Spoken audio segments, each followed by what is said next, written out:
Two wheeler நிறைய marketing peoples நிறைய இருப்பாங்க. இது எல்லாம் என்னென்னா அந்த இடுப்பெலும்பு, மூட்டெலும்பு, கழுத்து, டிஸ்க் எல்லாம் வந்து பல்ச் ஆகிருக்கு.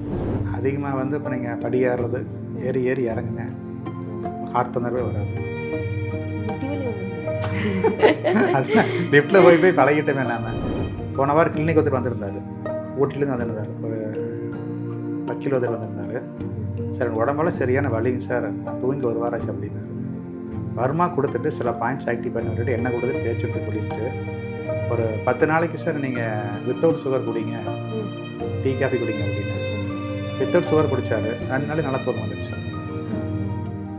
அப்போ நாம் சாப்பிட்ற சர்க்கரைக்கு அவ்வளோ பவர் அதிகமாக இருக்குது. அது நம்மளை வந்து பூஸ்டப் பண்ணிகிட்டே இருக்குது, நம்மளை தூங்க விடுறது இல்லை.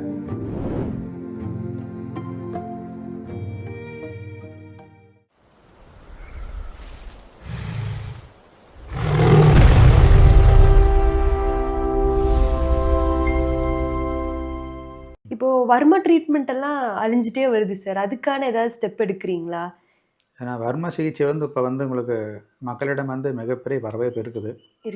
ரெண்டாவது இப்போ யங்ஸ்டர்ஸ் எல்லாமே வந்து உங்களுக்கு வந்து வர்மா மருத்துவம் கற்றுக்கிறதுக்கு வந்து நிறைய கேட்குறாங்களா? அதுக்கு வந்து அரேஞ்ச்மெண்ட்ஸ் பண்ணிகிட்டு இருக்கிறோம். உங்களுக்கு வந்து மாதத்தில் ஒரு 2 நாள் கிளாஸ் போகிற மாதிரி ஐடியா இருக்குது.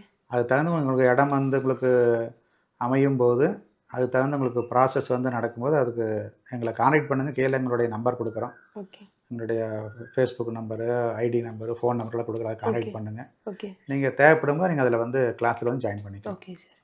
ஆனால் நான் வர்ம மருத்துவம் நான் வந்து சொல்லிக் கொடுக்குறேன். ரெண்டாவது இயற்கை முறைகள் சில சொல்லித்தர்றேன். நீங்கள் இந்த சேனல் பார்க்குற எல்லா மக்களும் கொஞ்சம் ஃபாலோ பண்ணுங்கன்னு சொல்கிறேன். ஏன்னா எல்லாத்துக்கும் பயனுள்ளதாக இருக்கட்டும். ஒரு ஃபியூ டிப்ஸ் சரிங்களா? ஒரு 15 days ஒன்ஸு ஆயில் பாத் எடுத்துக்கலாம். அடுத்து மந்த்லி ஒன்ஸு வயிற்று நல்லா க்ளீன் பண்ணிக்கலாம். வேதிக் ஆயில் எந்த மாதிரி ஆயில் சார்? தேங்காய் இல்லை, ஆயில் பாத் மீன்ஸ் நல்லெண்ணெய் அல்லது தேங்காய் எண்ணெய் அல்லது விளக்கெண்ணெய். அது உடம்பு தகுந்த மாதிரி. அன்றைக்கி சொன்னேன் இல்லையா, வாதம் பித்தம் கபம் நம்ம உடம்பு தகுந்த மாதிரி நாம் வந்து எந்த உடம்பு நம்மளுக்கு எந்த ஆயில் ஹீட் பண்ணி போடணுமா? ஆமாம், வெது பார்த்தீங்கன்னா லைட்டாக வார்ம் பண்ணி ஹீட் பண்ணி போட்டுக்கலாம். அது தேய்ச்சிட்டு குளிச்சுட்டு உணவு முறை எடுக்கும்போது அதனுடைய ஒரு 60-70% வியாதியிலேருந்து குணமாகுது. ஏன்னா ஐடி பீப்புள்ஸ் ஆகட்டும் அல்லது கார் டிரைவிங், டெய்லி டிரைவிங்ஸ், வண்டி ஓட்டுறாங்க, டெய்லி 100 கிலோ வண்டி ஓட்டுறாங்க. டூ வீலர் நிறைய மார்க்கெட்டிங் பீப்புள்ஸ் நிறைய இருப்பாங்க. இது எல்லாம் என்னென்னா அந்த இடுப்பெலும்பு, மூட்டெலும்பு, கழுத்து, டிஸ்க் எல்லாம் வந்து பல்ச் ஆகிருக்கு. அப்புறம் அதுவும் உணவு முறை நமக்கு வந்து நிறைய கண்டதெல்லாம் சாப்பிட்றோம். அப்போ வலி அதிகமாகும்போது அதுக்கு தெரியாது. சார் என்ன சார் பண்ணுறதுன்னா உடனே இல்லை சார் இசிஜி எடுங்க, எக்கோ எடுங்க, எம்ஆர்ஐ எடுங்க, ஸ்கேன் எடுங்க அப்படின்னு நாம் வந்து இன்னொரு டெக்னிக் நான் போயிட்டுருக்குறோம். அதுக்கு சிம்பிளாக வயிற்றை க்ளீன் பண்ணிவிட்டு ஒரு மந்த்லி ஒன்ஸ் பேதிக் சாப்பிட்டு இருந்தோம்னாவே நம்ம உடம்பு கிளியரன்ஸ் ஆகிட்டு வரும். இப்போ நீங்கள் அந்த காலத்தில் பாருங்கள், இன்னும் இல்லை லாரி டிரைவர்ஸ்லாம் பாருங்கள், ரொம்ப லாங் போகும்போது ஒரு துண்டு வச்சுருப்பாங்க. அது பேர் துண்டு வைத்தியம்னு பேர். உங்களுக்கு துண்டு வர்ம வைத்தியம், ஒரு துண்டு. நம்ம தாத்தா காலத்துலலாம் பாருங்கள், துண்டு இடுப்பு கட்டிட்டு போவாங்க. நல்லா ஆற்றுல போய் குளத்துல போய் குளிப்பாங்க. குளிச்சுட்டு அந்த துண்டை வந்து 3ஆக பிழிவாங்க. நல்லா பிழிஞ்சு இப்படி கிராஸில் போட்டு தேய்ப்பாங்க. பார்த்துக்கிறீங்களா? பார்த்துருக்கேன். நீங்கள் பழைய படத்துலலாம் பார்த்துருப்பீங்க, பண்ணையாரெல்லாம் துண்டு போட்டிருப்பாங்க இல்லையா? பார்த்து. அப்போ என்ன, அந்த கிராஸை உங்களுக்கு தேய்க்கும் போது நம்ம உடம்புல இருக்கிற எனர்ஜி, நெகட்டிவ் எனர்ஜி ஆட்டோமேட்டிக்காக போயிடும். ஒரு ஸ்பைன் வந்து நேராகிக்கும். அடுத்தது நீங்கள் பெட்டில் எந்த குஷனில் படுத்தாலும் சரி, வாரத்தில் ஒரு நாளாவது கீழே பாய் போட்டு பெட் இல்லாமல் படுங்க. உங்கள் ஸ்பைனல் வந்து நேராகும். ஏன்னா நீங்கள் வந்து நல்ல குஷன் போட்டு பெட்டில் போட்டு இப்போ வந்து வாட்டர் பெட்டில் வந்துருச்சு உங்களுக்கு. உங்கள் வெயிட் ஃபுல்லாக கீழே பெட்டுக்கு போயிடும். உங்களோட தலை மேலே இருக்கும், கால் மேலே இருக்கும், உங்கள் உடம்பு ஆட்டோமேட்டிக்காக கீழே போயிடும். அப்போ உங்களுக்கு அதனால் முதுகு வந்து பெண்ட் ஆகிட்டே வரும். அப்போ வீக்லி ஒன்ஸ் நீங்கள் வந்து கீழே படுக்கலாம். ஒரு 1/2 மணி நேரம் நீங்கள் வந்து இடது பக்கம் ஒரு கழிச்சு படுக்கலாம். உணவு நல்லா செரிமானம் மாதிரி நல்லா தூக்கம் வர்றதுக்கு, நம்ம கணையம் நல்லா வேலை செய்யறதுக்கு. இது மெயின்லி வந்து சுகர் பேஷண்ட்ஸ் ஃபாலோ பண்ணுறது நல்லது. இடது பக்கம் ஒரு கழிச்சு படுக்கும்போது நம்ம கணையம் நல்லா வந்து வேலை செய்ய ஆரம்பிக்கும். வேலை செய்யும்போது நீங்கள் இன்சுலின் எவ்வளோ போட்டிருந்தாலும் நீங்கள் 4வது நாளாக குறைச்சிக்கலாம். சார் நான் காலையில் 10 பாயிண்ட் போடுறேன், இல்லை பகலில் 10 பாயிண்ட் போடுறேன், நைட்டு 10 பாயிண்ட் போடுறேன்னு சொன்னாலும் நீங்கள் இந்த டயட்டெல்லாம் எடுத்துகிட்டு இடது பக்கம் ஒரு கழிச்சு நீங்கள் படுத்து பாருங்கள், கன்ஃபார்ம் உங்களுக்கு 1 பாயிண்டாவது கீழே இறங்கும். முக்கியமானது, நீங்கள் படுக்கிறதுக்கு முன்னாடி 3 hours முன்னாடி நைட் டிஃபன் சாப்பிட்ருங்க. 3 hours முன்னாடி. இது ஸ்ட்ரிக்டாக ஃபாலோ பண்ணி பாருங்கள். சுகர் பேஷண்ட்ஸ், பிபி பேஷண்ட்ஸ் எல்லாருமே சொல்கிறேன். நீங்கள் செக் பண்ணி வேணாலும் பாருங்கள். பார்த்துட்டு எனக்கு கான்டாக்ட் பண்ணுங்கள். இன்றைக்கி சுகர் டெஸ்ட் எடுத்து வச்சுக்கோங்க. ஒரு 15 நாளைக்கு இரவு உணவு 7 மணிக்கு சாப்பிட்ருங்க. 9:30 மணிக்கு படுத்துடணும். ம் 5 வரைக்கும் நல்லா தூங்கணும். ம் ம் ரொட்டீனாக ஃபாலோ பண்ணிவிட்டு 15 டேஸ் டெஸ்ட் எடுத்து பாருங்கள். அல்லது 3 மந்த்ஸ் டெஸ்ட் HbA1c டெஸ்ட் இருக்கு இல்லையா, அதை எடுத்து பாருங்கள்.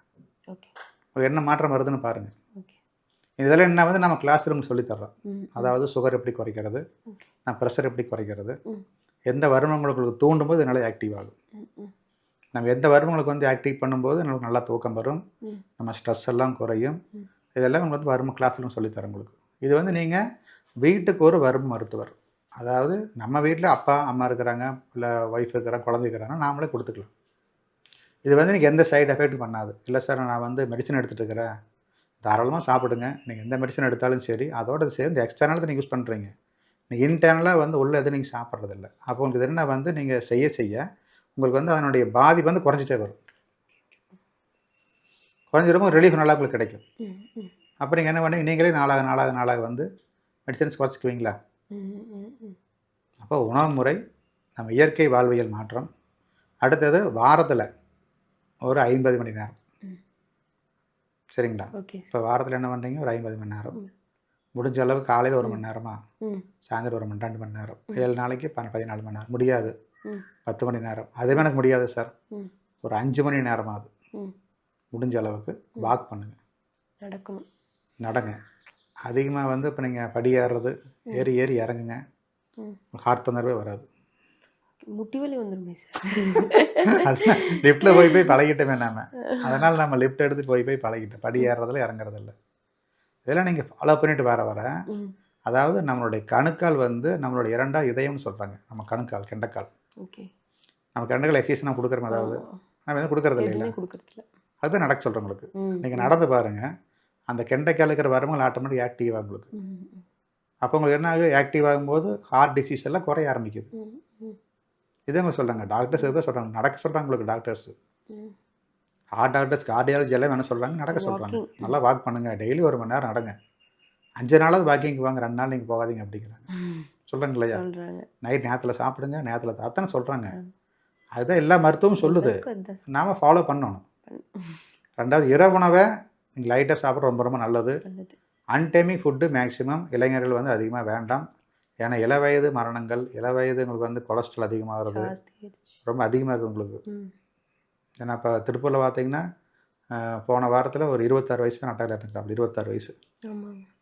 பேப்பரில் பார்த்துருப்பீங்க. அதே மாதிரி ஒரு 11 வயசு சின்ன பையன் எனக்கு தெரிஞ்சு 26 வயசு வரை இறந்துட்டாங்க. இறந்துட்டாங்க. 11 வயசு பையன் ஸ்ட்ரெஸ் அதிகமாகி படிப்பில் ம் கிளாஸு ம் 4, 5, 6வது படிக்கிற பையன் ம் ஸ்ட்ரெஸ் அதிகமாக அட்டாக் வந்து இறந்துக்கிறேன். ம் ம் அப்புறம் அதிகமான ஸ்வீட்ஸு, எல்லாம் ஃபுல்லாக சாக்லேட்ஸு, ஜங்க் ஃபுட்ஸு சாப்பிடக்கூடாது நான் சொல்லலை. நீங்கள் சாப்பிடுங்க, மாதம் ஒருக்கா சாப்பிடுங்க, டேஸ்ட்டுக்கு சாப்பிடுங்க. ரொட்டீனாக டெய்லி காளான் பூரி, பேனி பூரி, பால் பூரி, என்னென்னமோ பூரி டெய்லி சாப்பிட்டு 12 மணிக்கு 1 மணிக்கு பிரியாணி சாப்பிட்டு ம் ம் 2 மணிக்கு பரோட்டா சாப்பிட்டு சால்னா சாப்பிட்டு படுத்திங்கன்னா ம் உங்கள் உடம்பு, நம்ம குடல் நாளாக கெட்டுரும். அவங்க என்ன ஒரு நாளாக டிசீஸ் ஆட்டோமேட்டிக் வந்துட்டே இருக்கும். போன வாரம் கிளினிக் ஒருத்தர் வந்திருந்தார், ஊட்டிலேருந்து வந்திருந்தார். ஒரு வக்கீல் ஒருத்தர் வந்திருந்தார். ம் சார் எனக்கு உடம்பெல்லாம் சரியான வலிங்க சார், நான் தூங்கி 1 வாரம் ஆச்சு அப்படின்னாரு. வருமா கொடுத்துட்டு சில பாயிண்ட்ஸ் ஆக்டிவ் பண்ணி விட்டுட்டு எண்ணெய் கொடுத்துட்டு தேய்ச்சி விட்டு குளிச்சுட்டு ஒரு 10 நாளைக்கு சார் நீங்கள் வித்தவுட் சுகர் குடிங்க, ம் டீ காஃபி குடிங்க அப்படின்னு. ம் வித்தவுட் சுகர் குடித்தார். 2 நாளைக்கு நல்லா தூக்கம் வந்துடுச்சு. ஆ ஆ அப்போ நாம் சாப்பிட்ற சர்க்கரைக்கு அவ்வளோ பவர் அதிகமாக இருக்குது. அது நம்மளை வந்து பூஸ்டப் பண்ணிகிட்டே இருக்குது, நம்மளை தூங்க விட்றது இல்லை. ம் அதனால் சுகர் மேக்ஸிமம் அவாய்ட் பண்ண சொல்கிறேன். காரணம் ம் சுகர்னா சார் வெள்ளை சர்க்கரையா, ம் இல்லை கரும் சர்க்கரையா, ம் இல்லை பனங்கள் கண்டா, ம் கருப்பட்டி அப்படின்னா ம் வலி நீங்கள் அதிகமாக இருந்தால் எந்த சுகரும் வேண்டாம். ம் ஒரு பிளாக் டீ அல்லது க்ரீன் டீ வித்தவுட் மில்க் குடிச்சு பாருங்கள், உங்களுக்கு ஒரு 10 நாள் வித்தியாசம் நல்லாவே தெரியும். ம் ஏன்னா சுகரில் வந்து ஃப்ரக்டோஸ் அதிகமாக இருக்குது. எந்த சுகர் சார் எடுத்துக்கலாம்? எல்லா சுகர்லையும் அதாவது ஒயிட் சுகர் வேண்டாம், ஒயிட் சுகர், கரும் சக்கரை நம்ம லைட்டாக எடுத்துக்கலாம். எடுத்துக்கலாம். நீங்கள் லைட்டாக எடுத்துக்கலாம். ரொம்ப லைட்டாக. ஓகே. இப்போ நாம் இப்போ ரெண்டுமே ஒன்று தான் அப்படின்னு சொல்கிறாங்க. அதனால சொல்கிறேன் உங்களுக்கு. இப்போ நிறைய பார்த்தீங்கன்னா வந்து டீ குடிக்கிறேன்னு சொல்லுவாங்க, ம் இப்படி சிப்பு 10 டீ குடிச்சிடுவாங்க. ஆமாம் குடிச்சிடும். நீங்கள் ஒரு டீக்கு 2 டீஸ்பூன் சக்கரை போடுங்க, ம் 10 கப்புக்கு 20 ஸ்பூன் ஆச்சு. ம் அப்போ நம்ம உடம்பே முதல்ல சுகர் இருக்குது. நம்ம சுகர் சாப்பிட்டா சுகர் வரணும் இல்லை, ம் நம்ம சாப்பிட்ற அரிசியிலையும் சுகர் இருக்குது, சுகர் இருக்குது. கார்ட்லேயும் சுகர் இருக்குது, டிஃபனும் சொல்லுவாங்க, என்ன சார் காலையில் சாப்பிட்றீங்க? சார் இட்லி தோசை சார் காலையில், மத்தியானம் சாப்பாடு சார், நைட் இட்லி தோசை. அப்போ நீங்கள் 3 அரிசி தானே சாப்பிட்றீங்க? அதில் ப்ரோட்டீன்ஸ் எங்கே இருக்குது, மினரல்ஸ் எங்கே இருக்குது, வைட்டமின்ஸ் எங்கே இருக்குது? நம்ம அரிசி நீங்கள் சாப்பிட உங்களுக்கு ஆட்டோமேட்டிக்காக வந்து என்ன ஆகுதுன்னா உங்களுக்கு சுகர் அதிகமாகிட்டே தான் இருக்குது. அதனால் இரவு உணவு நல்ல பழங்கள், காய்கறிகள், கஞ்சி, சூப்பு, காலையில் சிறுதானியங்கள், வெள்ளை சுண்டல், கருப்பு சுண்டல், நிலக்கடலை, பாசிப்பயிறு இது மாதிரி ஏதோ ஒன்று எடுத்துங்க. மதியம் ஒரு ரைஸ் எடுத்துக்கங்க. உங்கள் எல்லா வியாதியுமே குறையுன்னு சொல்கிறவங்களுக்கு இது வந்து ஜென்ரலாக நீங்கள் ஃபாலோ பண்ணி பாருங்கள், உங்கள் எல்லா வியாதியும் குறைய ஆரம்பிக்கும். Thank you sir for joining with us and sharing your experience. இன்னி நீங்கள் நிறைய பேர்த்துக்கு ட்ரீட் பண்ணி மேலே வரணும், என்னோடய வாழ்த்துக்கள் sir. Thank you so much sir. ரொம்ப நன்றிம்மா. கர்ஜனை யூடியூப் சேனல் நேயர்களுக்கும் ரொம்ப நன்றி. ஓகே. ஏன்னா இன்றைக்கி வந்து இந்த வர்மா பற்றி ஒரு சின்ன ஒரு முன்னுரை தான் கொடுத்துருக்குறோம். இதை மக்கள் அனைவரும் பார்த்து நல்லா பயன்பெறணும். இந்த கர்ஜனை யூடியூப் சேனல் வந்து நல்லா மேன்மேலும் வளர இறைவனுடைய ஆசீர்வாதம் நல்லபடியாக கிடைக்கணும். நன்றி, வணக்கம்.